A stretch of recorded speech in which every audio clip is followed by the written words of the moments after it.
What is platform engineering? The core idea platform engineering is about building internal platforms that help developers work faster and easier. Why IT exists in large systems, developers spend too much time on infrastructure setup, deployment processes, tool configuration. This slows down development.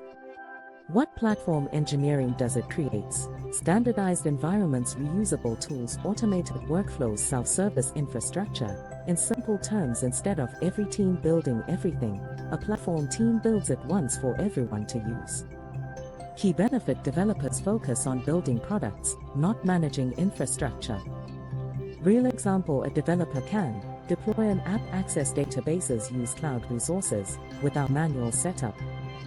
Why IT matters: faster development, better consistency, improved security, higher productivity. The future platform engineering is becoming a core part of modern DevOps. It helps companies scale efficiently and reliably. Rocket